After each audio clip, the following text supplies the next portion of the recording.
আজকে আমি আবার চলে এসেছি। আপনারা সবাই ভালো আছেন তো? দেখুন বন্ধুরা, আজকে পেঁপে নিয়ে এসেছি। পেঁপে দিয়ে একটা রান্না বানাবো। চলুন বন্ধুরা, রান্নাঘরে যাওয়া যাক, রান্না শুরু করবো। আমার দুটো ছাগল কি সুন্দর বাঁধা আছে এখানটায়, ঘাস কাটছে।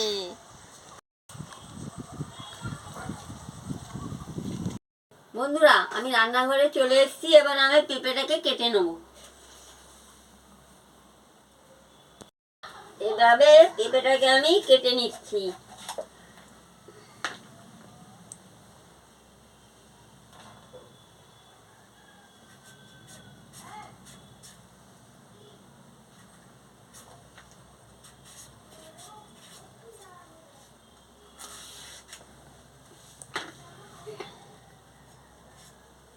দেখতে থাকুন।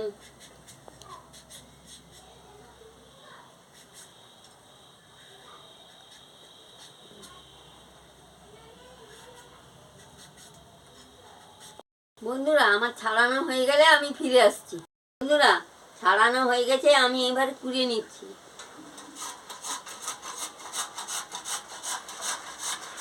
এইভাবে আমি এটাকে পেঁপেটাকে কুড়ে নিচ্ছি। পেঁপেটাকে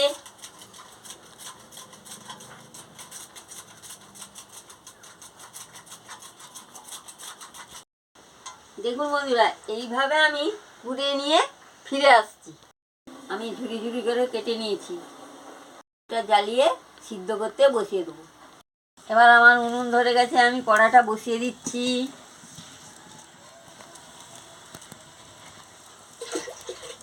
পরিমাণ মতন জলটাও দিয়ে দিচ্ছি। দেখুন বন্ধুরা, আমি পেঁপেগুলোকে দিয়ে দিচ্ছি।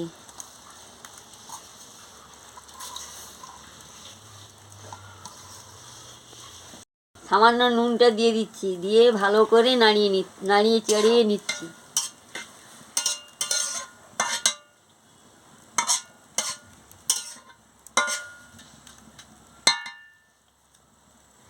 এবার আমি ঢাকাটা দিয়ে দিচ্ছি। সিদ্ধ হয়ে গেলে এবার আমি কিশমিশটা দিয়ে দিচ্ছি, দিয়ে ভালো করে নাড়িয়ে নিচ্ছি। পেঁপেগুলো সিদ্ধ হয়ে গেছে, আমি এবারে কিশমিশটা দিয়ে দিয়েছি, দিয়ে ভালো করে নাড়িয়ে নিচ্ছি।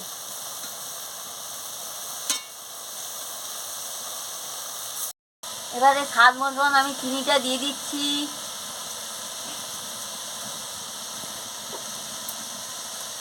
দিয়ে ভালো করে নাড়িয়ে নিচ্ছি।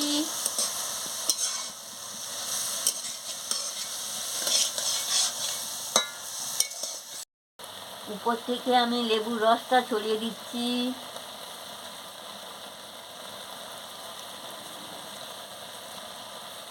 গড়া লেবুর রসটা উপর থেকে আমি ছড়িয়ে দিচ্ছি। এবার আমি নামিয়ে নিচ্ছি। এবার আমি কড়াতে তেলটা দিয়ে দিচ্ছি।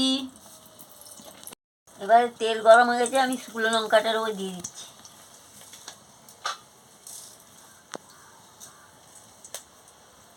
পাঁচ ফোড়ন দিয়ে দিচ্ছি।